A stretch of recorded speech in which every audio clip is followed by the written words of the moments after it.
and Ghidorah, the ultimate nemesis, the evil one with these three serpent heads and great storms. But when you go on the promotional website for this movie, monarchsciences.com, you can see a number of other Monarch locations around the globe with sightings and activity reported from nearby areas. And we've been told that we will see somewhere between 10 and 15 total monsters in this movie. Now, one of these locations is in the South Pacific, most likely Skull Island. That's where Kong is. You can also track Godzilla's current movement. As of this recording, he's swimming in the South Atlantic along South America toward Antarctica. Now, I'm not sure where this oil field is. Maybe one of the two in the American West, or in the Middle East, or in Sudan, or in Morocco, or Sicily. But those multiple legs make me think this could be the kaiju Kumonga, also known as Spiga. It's the spider monster who first appeared in the Toho films. Godzilla, not a huge fan of spiders, any size, so I really hope it isn't this. We also see quick shots of Mark and the character played by Charles Dance, Tywin Lannister.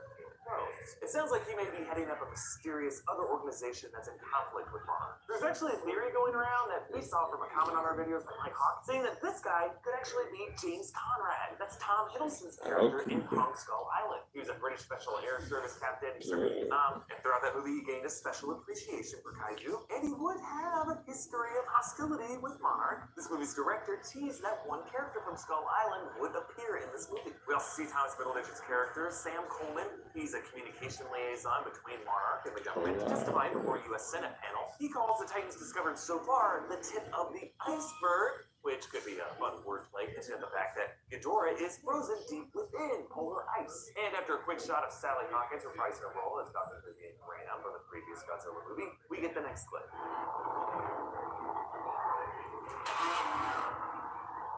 Which of these Titans are here to protect us?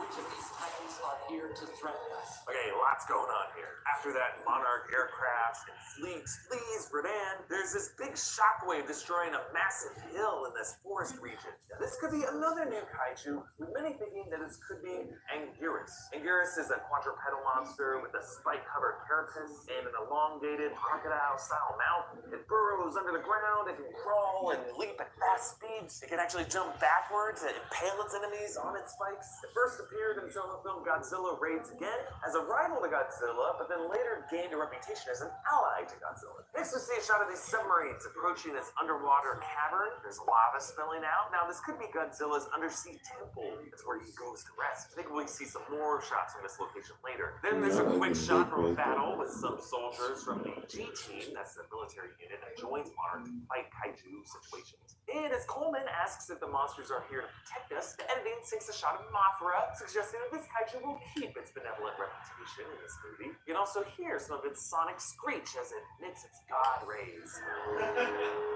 And then a more destructive shot of Rodan, as Coleman says, some of the Titans are here to threaten us. And notice how the powerful gusts from its wings lift people off the ground. Alright, let's move on.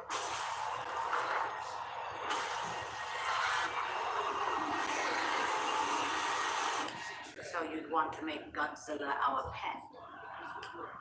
No, we would be his. Okay, this trailer finally gives us our first close look of Ghidorah, crushing this Dunkin' Donuts sign as it crawls into Fenway Park in Boston. The size and the scale of this thing are amazing. You can actually see the texture on each of its spikes on its massive tail as the rest of it moves in the background. I don't know if it's just the rain of this shot, but it reminds me a lot of how the T-Rex in Jurassic Park just knocked over parts of the fence just because it was like too bulky and awkward. And then as the senators laugh in Coleman's face at the idea of making Godzilla a pet, Ken Watanabe, reprising his role as Dr. Eiichiro Serizawa, gets in another great line. No, Watanabe, come on. We practice this. We will be his pets. It's gonna be such a great mic drop. Let's try it again. What? Who fight? You already. You know what? Let's move on. You sure he's gonna be okay?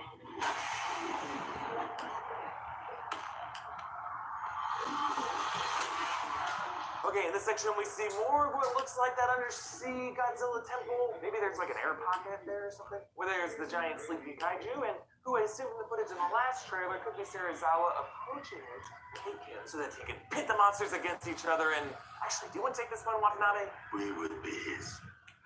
Then, as we see Godzilla scare Mark and Dr. Chen and the submarine blast past them, you can actually see the shockwave from his atomic breath rippling through the water. Then there's some more shots of Madison and Emma. Actually sounds like they've been kidnapped, perhaps by Charles Dance's mysterious organization. And then there's a quick shot of Ghidorah laying waste, and we move on. Battling for dominance.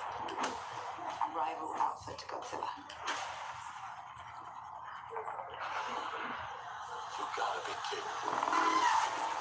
Okay, here Dr. Graham confirms that several kaiju are popping up everywhere across the globe, with some of them pairing off to fight. There's a shot of Rodan reaching out to snatch the Monarch aircraft, and a shot of Mothra swooping in with her claws out. Perhaps we'll see an aerial dogfight between these two flyers. And then a very interesting wide shot of Godzilla and Ghidorah facing off. The size of Ghidorah's wingspan is just insane. Then there's a shot of Barnes, that's the leader of the G team, played by O'Shea Jackson Jr., fighting in that snowy Antarctica battle. Perhaps this is the moment Ghidorah rises from the ice. And a shot of Ghidorah firing lightning out of its mouth. You can actually see the electric charge building up in its neck, kind of like this is lightning vomit. Next clip.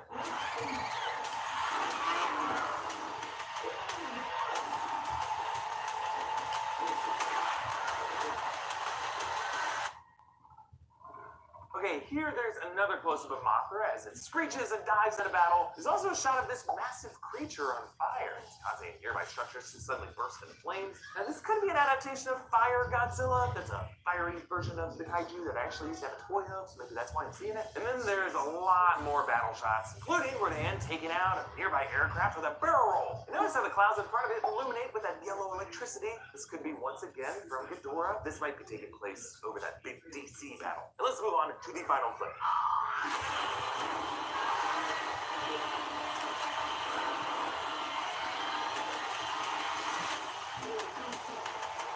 Ooh, yeah, Millie Bobby B said it best. Oh, indeed. Godzilla and Ghidorah slam into each other in Boston. You know, not to backshame a kaiju, but it's pretty impressive to see something with Godzilla's curved blue back. Heavyweight waddles. This shot reminds me of the way the trailer for Thor Ragnarok ended. Remember, it cuts to the title right before the collision. You actually look at the frame right before that title reveal. You can see how Godzilla's playing some smart defense here. He uses each of his claws to grab Ghidorah's left and right head, clamp the mouth shut, while he uses his mouth to dive in toward the center neck. Will it be very effective? We'll see. My question for you is, which of these kaiju would you be most terrified of? Like, Ghidorah seems like the most threatening, but if the spider thing is in this movie, I will have to go back to lining my sheets. Just kidding. I never stopped lining them. Comment down below with your nightmare kaiju, and follow New Rockstars on Twitter at New Rockstars. Follow me on Twitter and Instagram at Boss, and subscribe to New Rockstars for breakdowns of all the cool new trailers that we're excited about. And just sum it up, spiders again. Gotta change.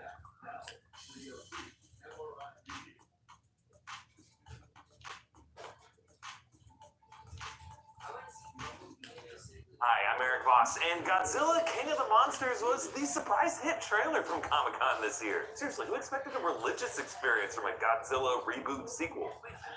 Was there the whole time? This thing is filled with monsters! Titans, I mean. So let's go through this trailer frame by frame and point out all the details that you might have missed. What these creatures are, and how this movie will connect with its 2014 predecessor, and everything else in this monster-verse, Titan-verse. Also, this video was sponsored by Dollar Shave Club. Stick around to the end for details about an exclusive offer just for you guys. Spoiler warning in case any of my predictions end up being right, and let's get started. Our world is changing. The mass extinction we feared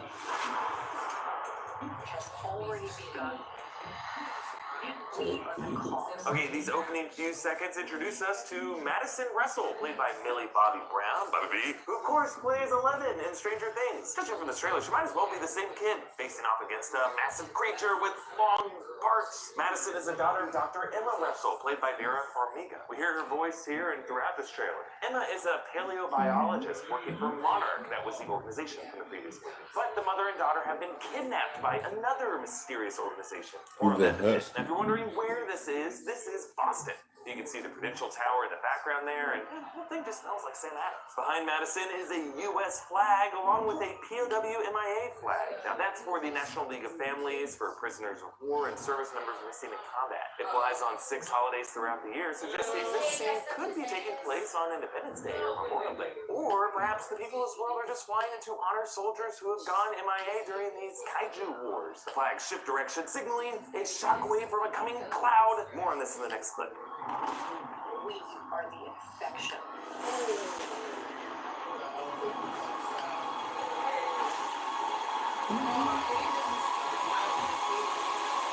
And as Madison takes cover, we hear Emma explain in her speech that the planet is facing an extinction-level event, and that human beings are the infection. Ruga has described this movie as partly a mission to save the environment, and from her speech, it sounds like this calamity was brought on by human activity. Now, this has always been part of the traditional origin of Godzilla, which in the original Toho film by director Ishiro Honda in the 50s featured the monster getting awakened and empowered by nuclear radiation. The whole character was conceived as a metaphor for nuclear weapons. Now, this trailer doesn't specify exactly what kind of human activity brought on all the different monsters, but I have a theory that'll get too late. Let's move on. The Earth unleashed a fever to fight this infection. Its original and rightful rulers, the Titans. Okay, probably the most powerful element of this trailer is, of course, the music. This is Clair de Lune by Claude Debussy. It's one of the most famous compositions from the Romantic period. It's really one of the best songs to evoke natural beauty and splendor, but it has been used a lot of different ways in a lot of different movies. Like in Atonement, it was paired with wartime imagery. In The Purge, it was ironically paired with a montage of human savagery. In Ocean's 11, it was paired with a feeling of release that victory brings along. And in Twilight Eclipse, it was used because Clair de Lune literally translates to moonlight. Deep. And here, Clair de Lune works really well to express the natural beauty of the kaiju, so that rather than beasts to be feared, they're godlike titans meant to evoke awe. Emma makes her speech through a video feed encouraging humanity that they use all the titans to eliminate the threat, or to do what Ken Watanabe suggested in the previous film. Let them fight. And listen to the way Emma talks about the titans, the cure she says Mother Nature gave them to fight their own infection. Its original and rightful rulers. Now, this is some pretty radical language here. Still, when a monster's killed, I don't see this shit when you're broken and time still. Before you cop the jewels, better be copping them. Stock them and move when the crime gets the soul be shoes. In my beat down, trembling, late night scrambling, nosy neighbors is watching stitches and steady rambling. Who's plotting and looking at you as an option to stop me in the pain. Their own psychotic manifesto, hoping that the scientists will lend that some authority. We also meet more of the cast: Kyle Chandler, Coach Taylor as Emma's ex-husband Mark, and Bradley Whitford as the scientist Dr. Stanton. He's joining Mark on a mission to rescue Emma and Madison, along with Ken Watanabe, returning from the previous film as Dr. Ishiro Serizawa. He's in a submarine as it explores this undersea cave, and notice the hieroglyphics on the walls. Now, these are ancient markings describing the existence of titans from ages past. Now, we actually got a glimpse of these hieroglyphics in the post-credit scene of Kong Skull Island, which mentioned the Monarch Company.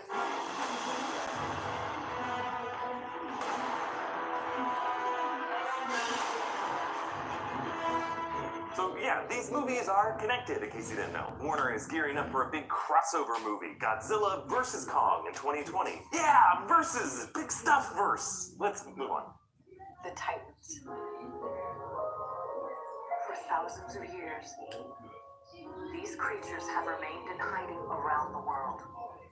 Here we see more of the rescue team. There's O'Shea Jackson Jr. from Straight Outta Compton playing Barnes. He leads a military group working with Monarch called the G-Team. They bring soldiers in battles involving the Titans. And as Mark observes Godzilla underwater with his three-bladed scales funneling the beams of light, very cool. We see Thomas Middleditch from Silicon Valley. He plays Sam Coleman, a communications liaison between Monarch and the government. There's also Sally Hawkins reprising her role as Dr. Vivian Graham from the previous film. And you know what she wants to do with her.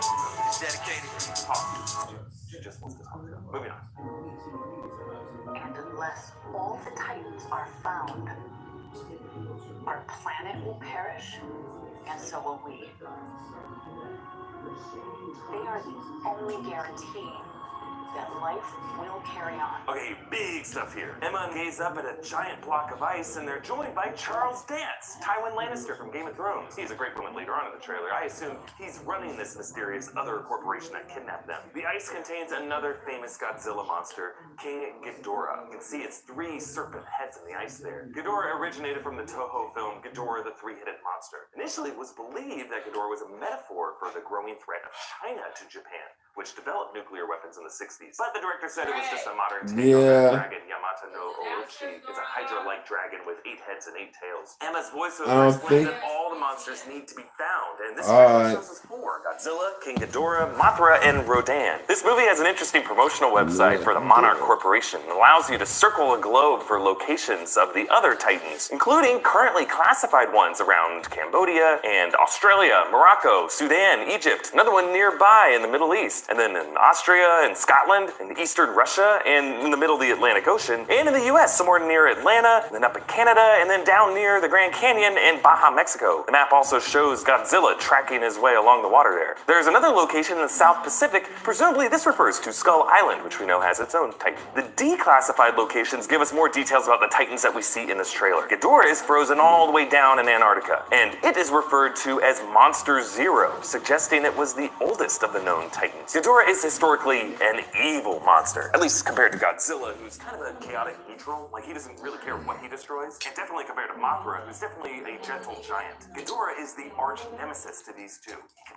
fly, and his massive size causes gravitational shifts, seismic activity, tidal waves, and cyclones, and he carries a bioelectric currents in his body, allowing him to spew lightning and start electric storms. So seeing it frozen on the edge of Antarctica brings me to that theory that I mentioned earlier. Perhaps the environmental calamity that they were referring to is global warming, which we do know is causing the ice caps to melt and break off at rapid rates. Maybe now the melting ice is awakening Ghidorah, the evilest Titan. So now they have to awaken the rest of the Titans around the world to bring him down. One of the other locations on the Monarch map is deep in the rainforest of the Yunnan province of China, which contains Mothra. That's what we see here in this waterfall. The site says Mothra is still in the pupal stage, pre-hatching. Emma brings Madison here, allowing the girl to touch the creature's nose. Omega has said that Emma has figured out a way to communicate with the creatures and potentially control them using bioacoustics on a sonar level. I don't really know what all that means, sound waves, but I'm thinking there could be some kind of telepathic link between these women and Mothra. Actually, in the Toho films, Mothra is often joined by twin priestesses, the Shokjin. They're these little fairies who dance and sing for Mothra, kind of serving as a translator for Mothra to humanity. It's awesome. I don't know, I could see this movie adapting that whole idea of Mothra priestesses with these two women, who seem like they could share a sensory link with the giant creature. Let me know your thoughts on that theory. On to the next clip.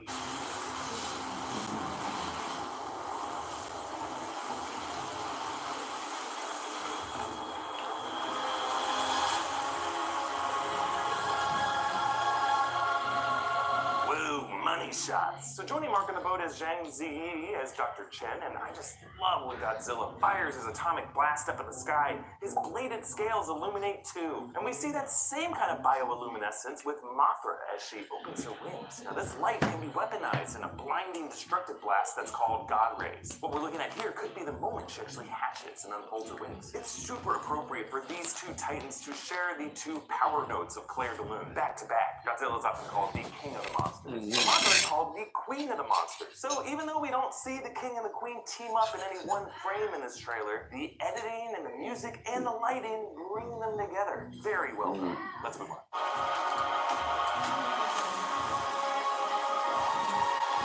You are on your goddamn mind.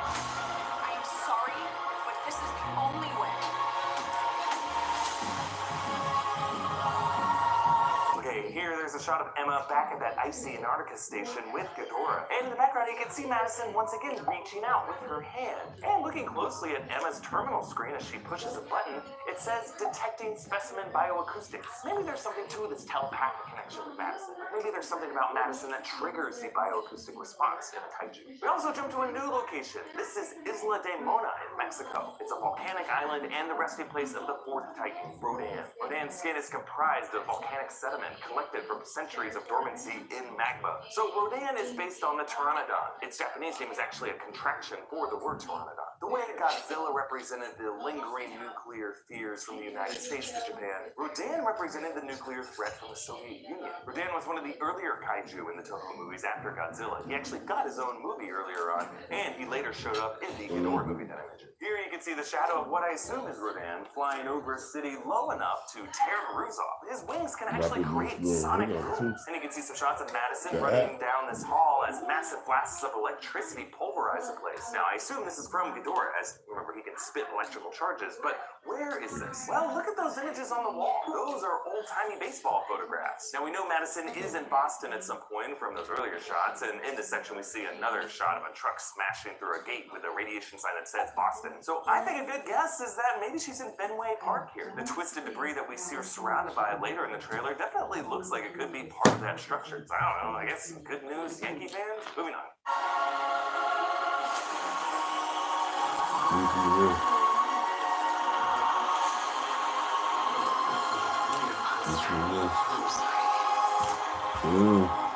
In this section, we see Madison in this office, sadly looking at this photo of her family on this iPad. Now, a few seconds later, we see this same photo, but framed on a table in a house as it quakes. Notice how there's an older brother in this photo that we don't see anywhere else in the trailer. Perhaps we're seeing what caused this family to split up. Perhaps a kaiju attack that resulted in the death of Madison's older brother, and the grief being too much, maybe, for Mark and Emma to bear. Also, notice that number 31 on the desk. Earlier, we saw number 32 outside the Antarctica station. Perhaps these numbers correspond to the Monarch stations around the world, which they number for every new dormant kaiju that they discovered. There's also a shot of Rodan soaring over a wrecked Washington, D.C. Now, I suspect those cyclones and the lightning were actually caused by King Ghidorah. And after Madison calls him a monster, another shot frames her with a Titan right outside the window. If you look closely, you can see a second head in the background there, so this is definitely Ghidorah. And it's really the one good look we get at his face in this trailer. Moving on to this final part.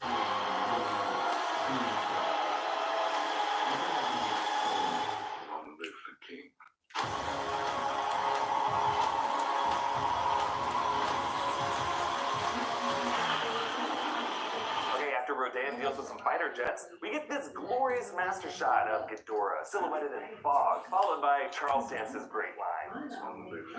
This is an obvious nod to Game of Thrones. As Tywin Lannister, he saw multiple kings die and probably had to say long live for all of them. We also see Rodan clap his...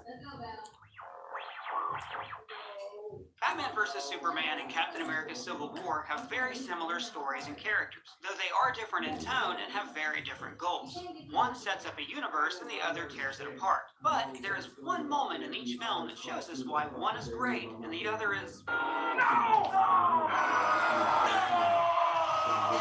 Not great, Bob! Let's consider the similarities. Both films build toward a titular fight between a superhuman perfect man who stands for truth, justice, and the American way, and an armor-wearing billionaire orphan. Each movie begins with a perfect man on a mission in Africa that goes wrong. The superhuman's origins began in older conflicts, the Kryptonian Civil War and World War II, and they fought against villains who believed in genetic purity. The degenerative bloodlines that led us to this state. Racist in space! A person wounded by the hero sets off a bomb, sparking controversy. The billionaire wants to defend the established order by putting the perfect man's powers in check. Both billionaires have used their genius to fight crime and feel guilty about deaths in their past. A human being with no powers manipulates the two heroes into fighting each other, and the loss of a parent is key in the final conflict. Now, I want to be fair when I compare these movies. Civil War has an inherent advantage, being the 13th film of the franchise, whereas Warner Brothers wanted Batman vs. Superman to be a Man of Steel sequel, create a grudge match between two strangers, kill Superman, and introduce 5 members of the Justice League. This is like if Marvel had made Iron Man, then skipped the Civil War so they can make the Avengers. Shoehorning Spider-Man in seems pretty easy by comparison. Also, Dawn of Justice was trying something new. These characters have been portrayed in comics, radio, film series, TV, animation again. 4 different film franchises, animation again. So why not try something different? Why not give them dramatic weight? But something feels off. The main theme of both films is choice. Choice is the center of every hero's story. It's their first step, the decision to stand up to Frank Miller, help homeless dwarves, become a Jedi, or put on a costume and fight crime. Even the marketing of Civil War put the notion of choice front and center. The film doesn't make choosing easy for the audience. I still don't land on one side or the other. Yes, people with superpowers are dangerous, but governments can easily be corrupted. The character Winter Soldier is exhibit A of what happens when someone with superpowers has their choice taken away by a corrupt government. But heroes acting unilaterally also causes a lot of problems. I mean, the Ghostbusters just ruined the Statue of Liberty, unless they walked it back out to Liberty Island after defeating Vigo the Carpathian.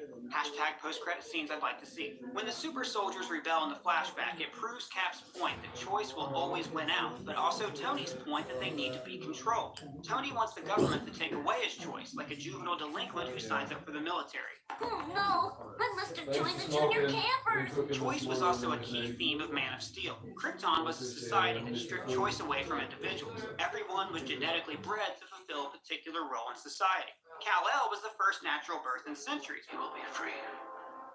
Free to forge his own destiny. Because Jor-El believed that choice was important, and because he wanted to be the first Kryptonian in millennia to actually lose his virginity. Zod's genocidal plan is created by the absence of choice. He was genetically programmed to protect Krypton.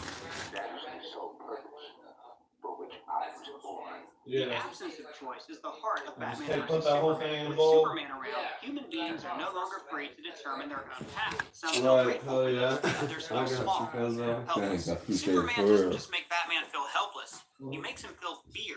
He's slowly becoming like the criminals he's always hunted. Extreme, violent, and afraid of a man in a cape. This fear is nearly his downfall. Luthor resents Superman because he has taken choice away from humanity. Lex should have been a relatable villain, but Jesse Eisenberg's lunacy plays more like a proto-Daffy Duck. I love it. Zemo had a more clear-cut motive. He lost his family and wants revenge. They both feel powerless in a world of superhumans, but Zemo's reasons are more personal. But where the movies differ the most is tone. Batman vs. Superman is a look at what would happen if superheroes suddenly entered our world. But Civil War is what happens when superheroes are beholden to real-world rules, like when Cap and Bucky are arrested. I'm in my little car now. What amazes me about Civil War is that it can overstuff the movie with so many characters, but it works, because there is one thing at the center of the film, one thing that every character works toward. Bucky. The first scene of the movie is about Bucky, and the final battle takes place where the Winter Soldier was born. And everything adds up at the end. Tony's childhood resentment of Steve, their bickering in past movies, it all works a lot better than Tony, I don't know, having a nightmare about an army of super soldiers conquering the planet. But it's not a perfect movie. For instance, why doesn't Ross print up a copy of the Accords for everyone? Didn't have enough time at the Kinko's? This movie's perfect. The moment these movies truly diverge is the title bout between the heroes. They both begin after the villain reveals a twist that sets the fight into motion. Lex, that he knows Superman's secret identity, and Zemo, that Bucky killed Tony's parents. The fights have similar motives. My mom might die versus you killed my mom. Dramatically, Civil War wins. The stakes are immediately personal. Steve even confesses that he betrayed Tony and he knew the truth about his parents the entire time. And so did the audience, because Captain America Winter Soldier totally spoiled the ending of this movie. The final battle happens in a place where Bucky was given the orders to destroy Tony's life, the very place where choice was taken away from both of them. The battle in Batman vs. Superman begins on a roof, close to the heavens. Gradually, they fall downwards as if they're descending into hell. In both fights, they slowly lose the trappings of what makes them superheroes. Batman loses pieces of his armor and his voice modulator, while Superman loses his powers, twice. In Civil War, Iron Man loses his jet boots, targeting systems, hand lasers, mask, and finally his arc reactor. Bucky loses his arm, and Captain America loses his shield, and then his identity. By the end of Civil War, it's a street fight. Violence escalates, mirroring their intensifying emotions. When Steve abandons the shield, it is the climax of both the action and the emotional drama of the film. There are many problems with the battle in Batman vs. Superman. First of all, nothing is directly personal. Sure, some of Bruce Wayne's friends and employees were killed during Zod's invasion, but was he close to any of these people? I didn't see Vicky Vale or Selena Kyle or Robin or Alfred in the rubble, or even Lucius Fox would have made more sense than killing Jack. Who's Jack? And by the way, this movie does a great job presenting the point of view of civilian casualties. The opening of Metropolis is one of the best scenes in the movie. Unlike Man of Steel, when Superman stands in the ashes of Zod's victims and makes out with Lois Lane for 14 seconds while Perry White watches. But the final fight in Batman vs. Superman never had to happen. All Superman had to do was float above Batman and say, I know we've had our differences, but my mom is in danger. Lex Luthor, so also, you have a cyst on your stomach you should really have checked out. But in a movie where Superman has 40 lines, he tries to get Bruce's attention with less than 20 words. Bruce, please, I was wrong. You have to listen to me. Lex wants us to don't. Understand, there's no time. He keeps getting closer to Batman to talk to him, placing himself within striking range. At one point, there is a pause in the fight, and I thought, oh, he's about to explain himself, but then he starts fighting again instead. He's wasting time, and his mom is about to die. And he throws everything at Superman but the kitchen sink. Oh, wait. The sink is what finally does him in. And it's a good thing Batman practiced by pulling that tire. So what's the climax of this fight? I think you know where I'm going to go with this. Like Lex Luthor says, Every boy's special lady is his mother. Martha. Why did you say that name? A name that launched 1,000 memes. Now, I see what they're trying to do with Martha. Batman has suddenly become the guy who's killing someone's mom. He's the monster now, I get it. And to be fair, lots of people have pointed out that no one calls their mom by their first name. But maybe Superman was manipulating Bruce by using his mother's name. The problem is, you're going to kill Martha does not give Batman any context for the moment, even if he does know that that's the name of Superman's mom. But let's look past these nitpicking points and see the scene for what it is. The ultimate hero's choice. Batman, and by extension, humanity, must choose whether they will accept a Superman in their lives. And I struggled for a long time with why this scene doesn't work. Does it not serve the theme? Is it the action, or is the parent connection not foreshadowed very well? No, it doesn't work because it's silly. Why did you say that name? It's his mother's name. It's really silly. It takes you out of the moment. You promise. Martha won't die tonight. When you hear the name Martha, you suddenly realize that you're watching Ben Affleck holding a space crystal and threatening an alien in pajamas, and they're both demanding that we take them seriously. The height of humor is when people try to be serious and fail, and this is hilarious. Whereas the Marvel characters don't take themselves seriously, so when something serious does happen, it's effective. Like watching a child cope with the death of a parent. Civil War carefully unravels a years-old friendship. There are no unnecessary parts, and it manages to be as emotional as it is fun. Batman vs. Superman was crammed down our throats by an impatient studio and a director who specializes in flixel photography, not character development. Where Civil War is organic, Batman vs. Superman is forced. It's easy to see why one of these films is praised by critics and fans, and the other is fiercely defended by what has to be one guy with 1,000 different usernames. For Screen Crush, I'm Ryan Airy.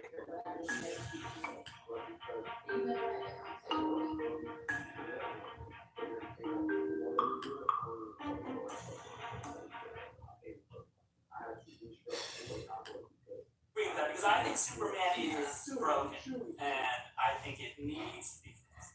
It's not like from a movie standpoint, I think that it is he's there's no freaking, we were just talking about this, I'm like, really? Thor has a movie? Like, really?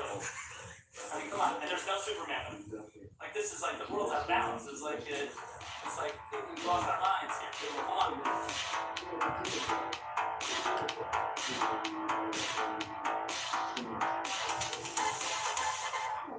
Justice League is here, the highly anticipated assembling of everyone's favorite superheroes. The movie shows the teaming up of Iron Man, Captain America, Thor, Iron Man again, and Meatloaf. The plot follows a weirdo who has horns on a helmet tracking down the old Sparks from Transformers movies, and he makes the sky a different color, and he has an army of CGI bug people that invade. So Justice League has one of the most clunky, messy openings I've ever seen. We get this awkward fight between Batman and a parademon, where Batman just beats it up and it explodes into green goo, and it leaves the mark of 3 boxes on the wall, which is straight away pretty dumb. It's like if you kill a pirate and then they explode and their blood on the wall forms like a treasure map. And then we have this scene where this comical British bad guy sets off a bomb, and he has some stupid dialogue of time to go back to the Stone Ages or something. Down with the modern world. Back to the Dark Ages. Wonder Woman rocks up and stops him, and things blow up. This has nothing to do with the plot at all. It's just a dumb scene where Wonder Woman can fight people, and she has super speed and can fly. And either before all this or after it, I can't actually remember, but there's a stupid opening credit montage of Superman's funeral, because Superman's dead, just in case you forgot, even though they tease the dirt floating up in the Batman. And then after this, Batman is traveling to some small little town somewhere where he can meet Aquaman. Aquaman doesn't play well with others, and Aquaman leaves on a terrible looking green screen, and then Batman goes to meet up with the Flash, and Wonder Woman goes to meet Cyborg. And now they're all super best friends. They're all friends now. All of this character development is shoved into an hour. But it's not just an hour of character development. It has to share that hour with the most nothing villain ever made on a computer. Stephen Wolf. Old mate Stevie is hunting down 3 cubes called Mother Boxes and are in no way, shape or form ripping off the Infinity Stones, because the Infinity Stones are cooler and have interesting gimmicks. These boxes form together and then they can terraform the whole planet for the coming of Darkseid, who's not Thanos, but also give Cyborg his Robocop body somehow, for some reason. Also, spoilers from here on out. But this movie spoils itself in every single trailer. It has nothing new in the film except for the resurrection of Superman. But then, even a week after the movie came out, they couldn't help themselves and they shoved Superman in all the posters. So Stephen Wolf sucks. It looks like some kind of cheap knockoff toy or a McDonald's toy. The whole body is this flat grey, and then the face is this weird orange skin color. Just says phrases, not even real conversations. You will not defeat me. I will win. And primitive beings. And he has an army of these military bug things called parademons, and they are created by infecting humans or other people. But the whole time I'm like, alright, so you melt a person, they turn into these bugs. Well, where do they get their goggles and hats from? Do they go to a store at once and buy them, or does Stephen Wolf have all this as well? So that's your plot in a nutshell. Batman has to assemble all of these wacky characters to fight a guy who loves power swings.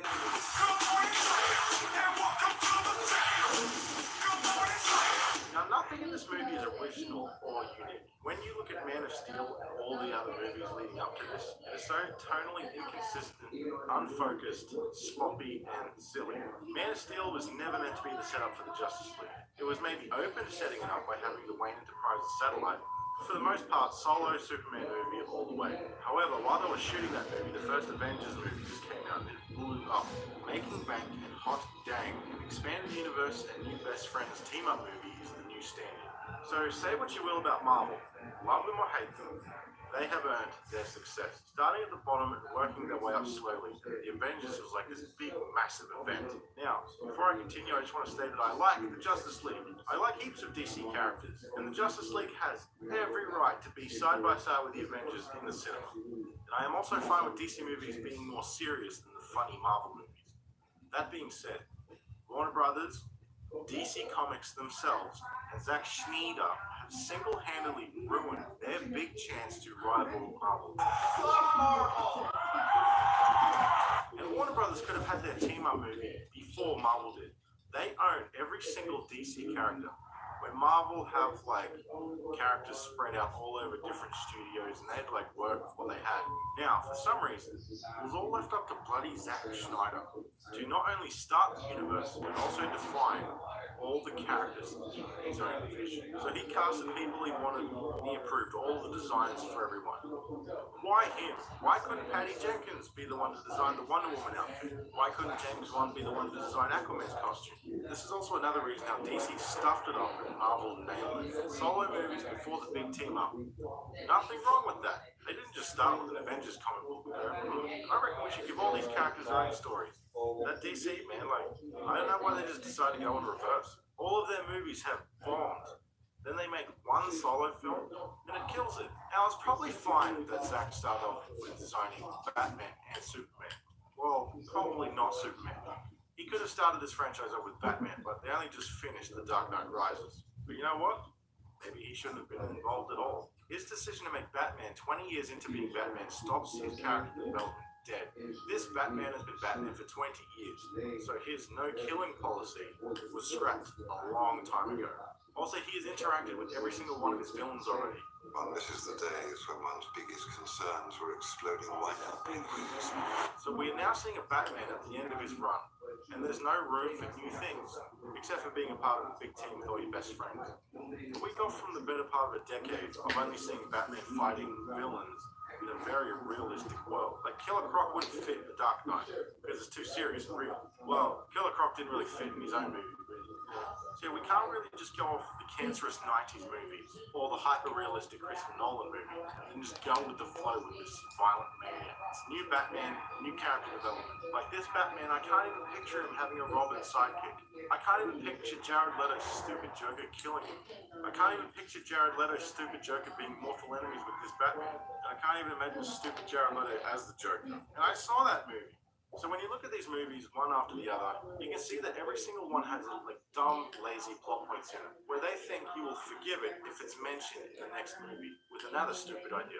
Man of Steel, Superman fights Zod, and they level Metropolis, and clearly kill millions of people. They just level buildings, hoping to be like, yeah, sweet destruction, bruh, cool explosions, bruh. But as a rational audience member, you're like, wait a minute, so many people would have just died. It's like 9/11 times 1,000, because it's a whole city. But Superman's face just doesn't show any remorse, and it ends on a happy note. Like, that's dumb. So in Batman vs. Superman, they show the ending of Man of Steel, but it's from Bruce Wayne's perspective. So they could be like, no, see, we knew it was all bad because people died. And this guy lost his legs. I can't do my legs. Then there's this tacky plot where Superman is on trial, and they think he shot someone. And then there's the end battle, where there's all this weird dialogue before they blow up the building of, the area has been evacuated, or the building is empty. Being averted at the Plutonium crash site just moments ago. Thankfully, the workday is over and the downtown core is nearly empty. And now, in Batman vs. Superman, Batman is this absolutely bloodthirsty, mean-spirited monster. Now, this is the gimmick of him being Batman for 20 years, and he isn't a pussy anymore, because no killing is way too boring for Zack Snyder. He just constantly wants to kill Superman. His beef with Supes is that if he wants, he could kill the entire human species, and killing is bad, so let me kill all these thugs just to get some kryptonite so I can kill Superman. I want to murder him with hatred and bloody kryptonite speed, just in case he wants to kill too. And famous for being a detective, like Batman should have figured out some things. Even when Superman is trying to like level with him, he doesn't stop and go, he seems like a nice, just normal guy. He said Lex is bad? I think I might hear him out. But no, he just has this dumb, sinister smirk on his face while his guns start shooting at Superman. And the whole warehouse fight is so goddamn violent. Now, violence works for the Punisher or Judge Dredd. When Batman does it, it just feels wrong. But I've seen countless comments on the internet of people going, yes! And finally! And now that's how Batman's meant to fight, okay? Dark Knight was shit. This got it right. I have played the Batman Arkham game. I grew up on the animated series. As far as I know, he just knocks thugs out. This Batman has had no setup, and he kills like it's nothing. So these people are like, yes, this is how Batman is meant to fight. Like, what the hell Batman did you see?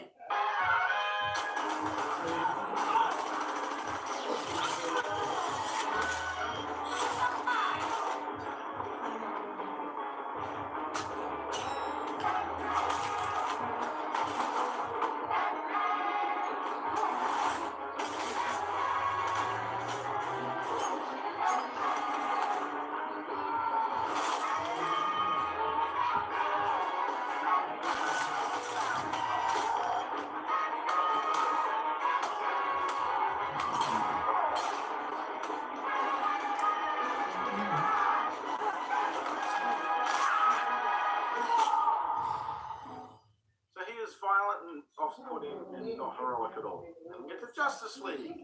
They try to be like, oh nah, he's a nice guy now. He wants friends and he cracks jokes and is lighthearted. How is this new nice guy Batman earned? If you say it's because of the stupid Martha thing, I actually don't know how that works anymore. Was it because Superman had parents, or is it because one of his parents shared the same name as his parent? Because back when he just wants to stab Superman to death and bathe in his fucking alien blood, he's like, But your parents taught you that you need something. That you're here for a reason. then all it takes is to mention Martha. It's Superman's mum's name. So he just guesses Superman had parents, even though he's an alien. But then he's like, But your parents taught you that you need something. so he already assumes he's got parents before he like cries because one of his parents has the same name as his. That's so stupid. Superman should have been like, oi, you have 2 dead parents. I have bloody 3. And then Batman should have just said nothing. It should have looked like all American. So I might sound like I hated this movie. Not like I actually hated Transformers 5. That movie was just frustrating and miserable. This movie was so like hilariously silly. I saw it with 2 mates and we just could not stop laughing our asses off the entire time. We were obviously like pissing off DC fans in the audience for like forcing themselves to like it. And I'm probably sitting there going like, man, I was really hoping Jared Leto would have a cameo, or Darkseid would have a cameo, or at least Harley Quinn. oh well, next time, hopefully. Now I want to address something. Unfortunately, Zack Snyder's daughter committed suicide during the production of this, and then Snyder had to step off to deal with that. But there was an extensive amount of reshoots that still left to go. So for the most part, they were trying to get this franchise back on track, but unfortunately he couldn't wrap it up with his own vision. So then they got Joss Whedon on to direct the reshoots. Now, two things. When I heard this, I thought, Joss Whedon made the Avengers, so he knows how these types of movies work. But he'd probably just ultimately stick to Zack Snyder's plan and just do what he would have done anyway. Joss Whedon made this movie even worse. All of a sudden, the movie takes these just weird turns. All the characters are getting so wacky, and they just start cracking wires and being like goofballs, and it's so oil and water. So you go from violent murder man Batman to this campy guy that makes jokes with the Flash, and he's all sarcastic with Aquaman, and it's really, really weird. It's like they cut outtakes into the film, and it's also obvious that Joss Whedon handled all of the Superman stuff. Now, Superman is now bright and colorful, and he's also very lighthearted and smiling, like the actual Superman. However, it makes no sense seeing how miserable and boring he has been since Man of Steel. But once he's resurrected, he's a bit evil, but then he goes super happy straight after it. So Superman is back. Now, any other movie, they would have probably just arrived with his coffin, put him in the goo in the spaceship, and then he bursts out of it, and it would be like this big reveal of the scene. In this movie, the Flash and Cyborg literally grave rob his coffin. And they crack it open and dump his corpse into the goo. And he's still looks fresh, and he hasn't aged or rotted at all. And then the Flash has to run really fast to generate electricity, because when they drop the Allspark into the goo with Superman, it has to be supercharged at this specific time.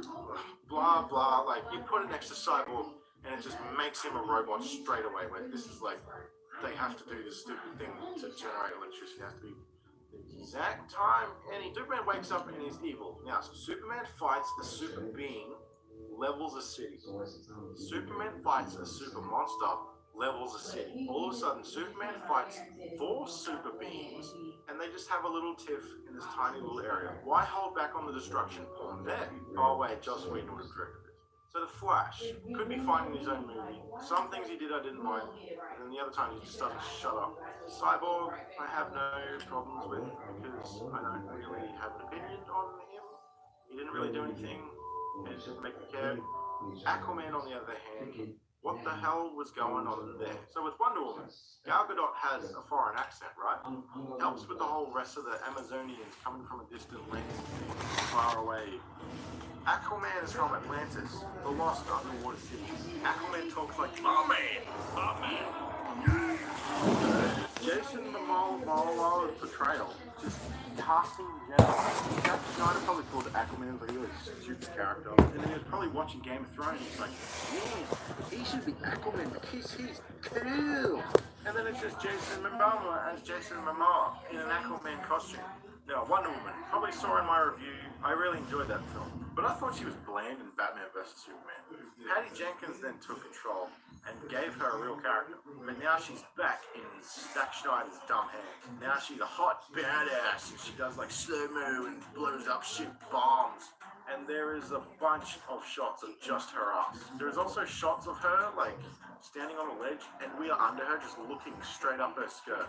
You feel like a pervert looking up at a girl's dress. Just don't get me wrong, she's a very attractive woman. She could stand still in the distance and you'd still know that. I don't need the camera being shoved up her anus with Zack Snyder's voice going, "You really want this? This is what you want. This is where you want to be. She's hot and the movie's really cool." This movie's just a joke, and this has to be the movie where DC fanboys finally go, "Alright, I can't pretend this is good anymore." After sitting through Suicide Squad, we all have to realize these DC movies aren't in good hands.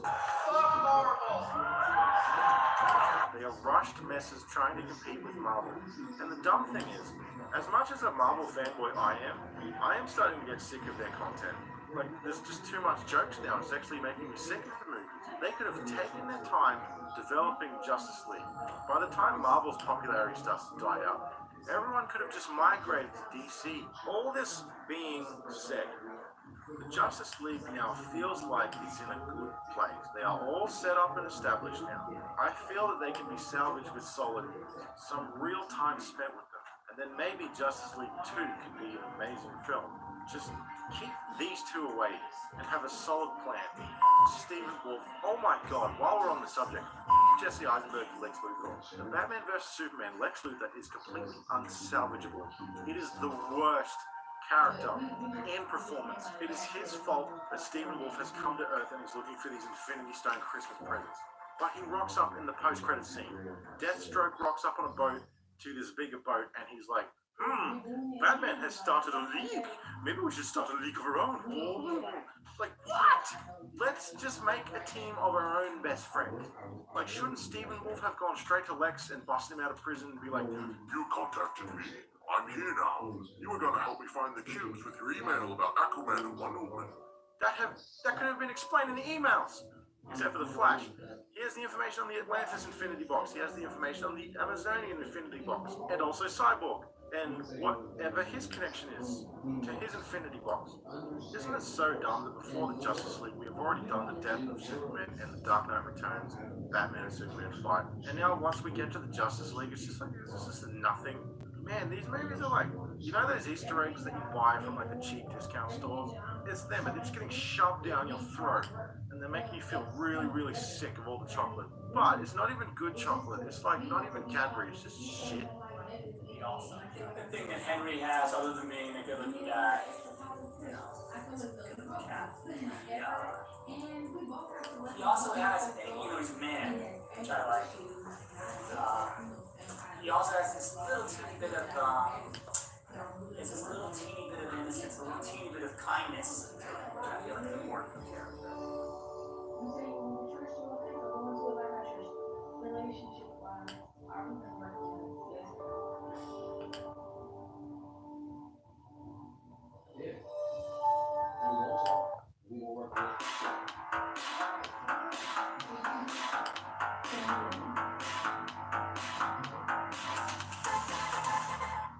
Venom, Rise of Venom, or Dawn of Venom, Venom v Riot, Venom v Audience. It's here.